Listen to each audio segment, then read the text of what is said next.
Europe Matin en direct et en vidéo sur europe1.fr. Patrick Cohen. Avec le journal de Jean-Philippe Ballas. Bonjour Jean-Philippe. Bonjour Patrick, bonjour à tous. Une pub d'un goût très douteux placardée devant plusieurs universités parisiennes. C'est un site de rencontre qui met en relation des hommes riches avec des jeunes, moins riches. Une plainte est déposée pour incitation au proxénétisme. Les autres titres, Jean-Philippe. Le moment qui a peut-être fait basculer le procès d'Abdelkader Mera. Les familles de victimes ont pris la parole et cela change tout désormais, nous dira l'un des avocats. La justice au bord de la crise de nerfs, le manque de moyens humains, financiers dans les tribunaux. La garde des Sceaux se rend à Bobigny ce matin. Ce sera l'enquête du 8h. Emmanuel Macron, lui, est attendu en Guyane en fin de journée, voyage officiel et un peuple qui se sent abandonné 6 mois après le mouvement social qui a frappé la région. Et puis le mystère Kennedy, suite et peut-être fin avec la divulgation aujourd'hui des derniers dossiers secrets aux États-Unis. Y aura-t-il des trains à l'heure à Noël ? Guillaume Pépi, le PDG de la SNCF, sera notre invité à 8h15.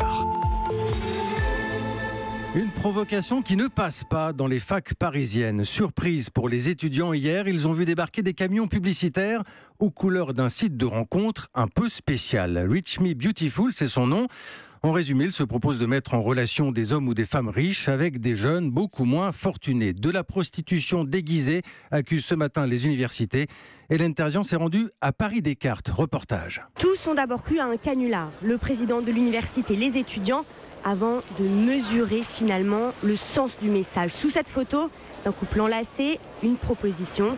Vous êtes romantique et sans prêt étudiant, sortez avec un sugar daddy ou une sugar mama. Comprenez, des personnes plutôt âgées et surtout riches. Réaction de Pierre, 24 ans, qui étudie à l'université Paris-Descartes. On a tous été choqués par cette communication qui est scandaleuse. C'est inciter les étudiants qui n'ont pas assez d'argent ou on va les inciter à se prostituer. C'est pas possible, c'est pas normal de faire ça. C'est indécent. C'est clairement indécent. Et l'université doit d'ailleurs déposer plainte ce matin pour incitation au proxénétisme. Nous avons joint le patron norvégien de ce site et Sigurd Vedal ne renonce pas. Nous ciblons surtout les étudiants de plus de 18 ans. Il y a des bases juridiques à respecter. Nos avocats nous disent que c'est le cas en France. On s'adapte en fonction de ça. Une justification bien loin de convaincre la mairie de Paris. Le procureur a été saisi pour faire retirer cette publicité et fermer le site. Hélène Terzian, et on reparlera de ce sujet ce matin dans Bonjour la France avec Daphné Burki entre 10h et midi sur Europe 1. Le retour de l'amiante dans l'actualité avec cette information Europe 1. Le parquet de Paris demande un non-lieu pour les responsables de l'entreprise Eternit, dossier emblématique, la première plainte déposée il y a 21 ans. En résumé, les salariés ont succombé à des cancers causés par l'amiante, oui, mais les expertises scientifiques ne peuvent donner de date précise et donc désigner précisément les coupables. Un non-lieu qui pourrait aussi concerner à terme d'autres dossiers de l'amiante comme ceux de la Normed ou de la fac de Jussieu. Pour les parties civiles, aucun doute, le procès d'Abdelkader Mera a bien basculé hier. Les familles des victimes ont fait face à celui qui est accusé d'avoir été le mentor et le complice de son frère Mohamed Mera.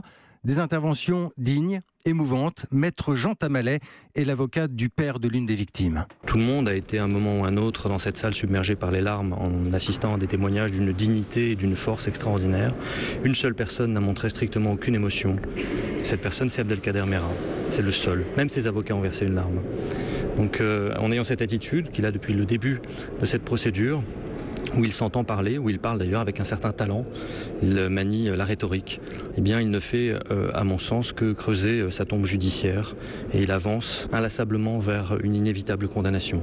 Au début du procès, on pouvait se dire il y a des failles, il y a peut-être des difficultés de preuve, il y a peut-être des fragilités. Et maintenant que les débats sont terminés, nous avons des certitudes qui sont confirmées par l'attitude d'Abdelkader Mera à l'audience. Nous avons la certitude que malgré l'immense talent de sa défense, il ne peut qu'être condamné pour complicité. Et à suivre aujourd'hui les plaidoiries, maître Jean Tamalet au micro de Salomé Legrand. Europe 1, 8h04.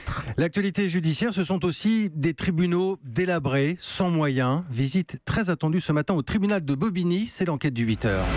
Bonjour Justin Morin. Bonjour Jean-Philippe. C'est la ministre de la Justice, Nicole Belloubet, qui fait le déplacement dans ce tribunal en Seine-Saint-Denis, l'un des plus importants de France en volume d'affaires traitées, et aussi l'un de ceux qui manquent cruellement de moyens humains et financiers. Oui, effectivement, on le remarque, dès qu'on entre, aussitôt qu'il pleut, la salle n'est pas perdue. C'est ce grand espace de béton au plafond de verre où les voies résonnent, sauf que le plafond fuit. Il y a un mois, des seaux et des bâches ont été installés pour limiter l'inondation. Le palais construit dans les années 70 vieillit mal, chauffage défectueux dans les bureaux, coupure de courant et surtout le manque de place pour ranger les piles de procédures qui traînent. Un vrai problème pour cette greffière qui tient à garder l'anonymat. Certaines sont introuvables parce que voilà, d'un service à l'autre, il n'y a pas nécessairement le suivi qui va avec. Dans certains services, ils sont obligés de s'acheter leurs propres fournitures, leurs propres papiers toilettes. Quand nous, on est confrontés à des problèmes matériels et que ça influe forcément sur les justiciables derrière, c'est pas normal. Ça, c'est donc pour le côté matériel, Justin, mais je le disais, il y a aussi l'aspect humain. Oui, je vous donne 2 chiffres. Il manque 5 juges et 40 greffiers pour un fonctionnement normal, me confie un des hauts gradés du palais. Et encore, c'est le logiciel du ministère qui fixe les effectifs nécessaires. Or, à Bobigny, on dit que ce chiffre est sous-estimé au regard de l'ampleur de la tâche. Un magistrat m'explique aussi que parfois, il suffit d'un arrêt maladie, une simple gastro pour que la machine s'enraye. L'avocat pénaliste Quentin Dequimpe le constate quotidiennement. C'est des difficultés d'accès aux juges, des difficultés d'accès au greffe, des audiences qui traînent. Moi, j'assiste une victime qui était dans des faits particulièrement graves. Ça fait 4 ans qu'on attend une date d'audience. Donc, ça fatigue les gens et on a beaucoup de clients qui ne comprennent pas les difficultés que le tribunal peut avoir. Alors Justin, on en avait parlé sur cette antenne. L'État a même été condamné début octobre pour déni de justice en Seine-Saint-Denis, des délais anormaux, notamment aux affaires familiales. Pourquoi le tribunal de Bobigny est-il particulièrement en difficulté ? Eh bien d'abord, il fait face à une demande croissante d'affaires à traiter dans un département sensible. Et puis il faut bien le dire, vu les difficultés, on ne se bouscule pas pour y travailler. Mais malgré cela, ce qui m'a frappé, c'est la solidarité entre tous ces professionnels qui rendent la justice seule solution pour faire face. Des efforts financiers ont aussi été réalisés depuis le début de l'année. Aux affaires familiales, justement, le temps d'attente pour un divorce, par exemple, a été divisé par 4, mais il y a encore beaucoup à faire. L'enquête du 8h signée ce matin, Justin Morin. La suite, c'est Emmanuel Macron attendu de pied ferme en Guyane aujourd'hui. Oui, voyage officiel 6 mois après le mouvement de colère qui a bloqué le territoire et l'accord qui a suivi, un plan d'urgence à l'époque de plus d'1 milliard d'euros. Mais aujourd'hui, les Guyanais s'impatientent. 250 000 habitants qui se sentent oubliés à 7000 km de Paris. Un rassemblement a eu lieu hier soir à Cayenne. Monique Gare dirige le collectif des citoyennes de Guyane. Les accords de Guyane ne sont pas respectés. Dans l'éducation, nous avons cette année encore 1600 élèves sur le bord de la route. Or, il aurait suffi de mettre des bengalos un peu partout dans les établissements scolaires. Là, on aurait au moins vu quelque chose. La santé est toujours pareil. Elle est en dégradation de jour en jour. Il n'y a pas de médecin. L'insécurité, là, elle repart en flèche. Il n'y a rien. Je ne vous dis pas qu'il n'y a rien parce que j'ai envie de vous dire qu'il n'y a rien. Mais je vous dis qu'il n'y a rien parce qu'on ne voit rien. Macron ne vient pas nous voir. Macron ne vient pas voir le peuple. Aujourd'hui, nous sommes au point de départ. Un propos recueilli par notre envoyé spécial Martin Fenot. Il est 8h09, Patrick Cohen. La suite du journal Jean-Philippe Ballas, bientôt les fêtes de Noël. Attention, on embauche. Oui, avec des tonnes de colis qu'il va falloir livrer. C'est l'explosion de l'achat en ligne. Résultat, les agences d'intérim cherchent des manutentionnaires, des chauffeurs et elles ont du mal à trouver. Il faut 400 saisonniers de plus que l'an passé. Reportage, Pauline Jacot. C'est un casse-tête pour certaines agences d'intérim en ce moment. Recruter suffisamment de chauffeurs, de manutentionnaires pour réceptionner et livrer les milliers de colis qui vont bientôt s'accumuler dans les entrepôts. Même si on étend la zone de recherche à 50 km autour de la base logistique, ce n'est pas encore suffisant pour trouver les bons profils, constate Roland Gomez, le PDG du réseau d'agences d'intérim Proman. Le bassin parisien demande beaucoup, mais je crois que c'est de manière générale. Moi qui parle avec nos 300 agences en France, la plupart me disent cette année c'est compliqué. On a beaucoup de commandes. Le travail temporaire fait quasiment plus 10% d'activité que l'an dernier. Donc on dégage des budgets complémentaires, en particulier sur cette fin d'année. Ces budgets sont notamment pour trouver de nouveaux candidats pour répondre à la demande des entreprises de livraison comme DHL par exemple. Michel Akabi est le patron du groupe en France. Il y a une énorme croissance des achats par des particuliers, l'achat en ligne. Il y aura 400 saisonniers de plus, 25 à 30% de plus par rapport à l'année passée à la même époque. 400 saisonniers qui n'ont pas encore été recrutés. L'enjeu est très important pour DHL qui doit livrer près de 250 000 colis par jour en décembre. C'est 100 000 de plus qu'un mois normal. Pauline Jacot, nous allons maintenant en Allemagne qui a bien du mal avec son charbon. L'Allemagne incapable de réduire son taux de CO2. Bonjour Nicolas Barré. Bonjour Jean-Philippe. Directeur du journal Les Échos. On va dire ça ne fait pas les affaires d'Angela Merkel parce que la chancelière essaie de former une coalition avec les Verts notamment, mais des Verts qui réclament aujourd'hui la sortie totale du charbon. Voilà, Angela Merkel se veut la championne de la préservation de l'environnement, d'où la sortie très médiatisée, vous vous en souvenez, du nucléaire en 2011. Sauf que les Verts, avec lesquels elle cherche à former cette coalition, brandissent le revers de la médaille. Merkel est en train d'échouer complètement dans la lutte contre la réduction des émissions de CO2. Elle voulait les réduire de 40% en 2020 par rapport au niveau de 1990.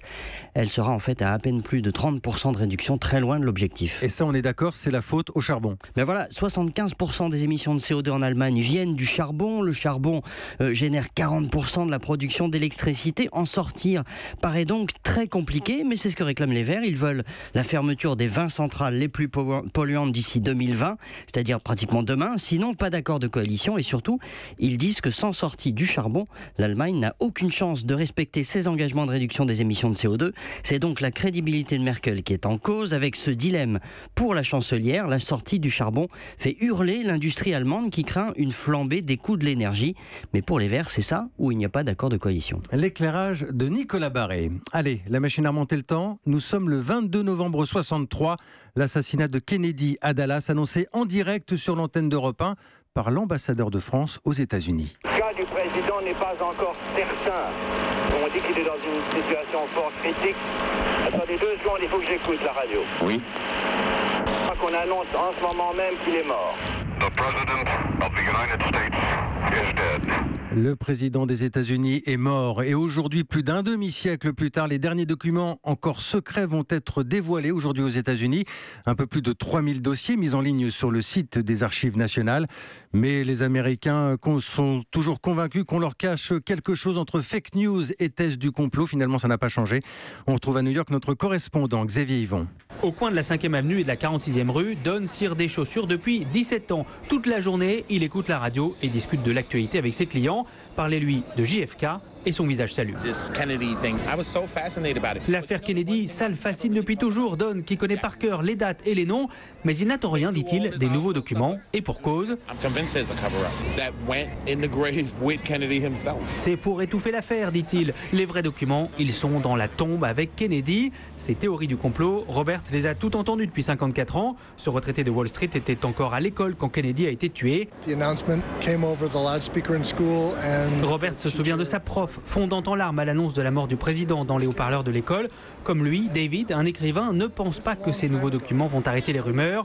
L'affaire Kennedy, c'est la naissance des fake news en Amérique. C'était le commencement, cette affaire, d'un grand scepticisme vers le gouvernement et les médias. C'était une des racines de ce problème des fake news. Quel que soit le contenu de ces dossiers secrets, il y a déjà un vainqueur dans cette affaire. Donald Trump, un bon président, explique cet autre New-Yorkais qui n'a pas peur, lui, de révéler la vérité aux Américains. New York, Xavier Yvon, Europe 1. Et puis du football, les 2 éliminations surprises hier soir en 16e de finale de la Coupe de la Ligue. Le FC Nantes battu par la modeste équipe de Tours, 3-1. C'est fini aussi pour Saint-Etienne, les Verts sortis par Strasbourg après l'épreuve des tirs au but. Merci, c'était Jean-Philippe Ballas pour le journal sur Europe 1.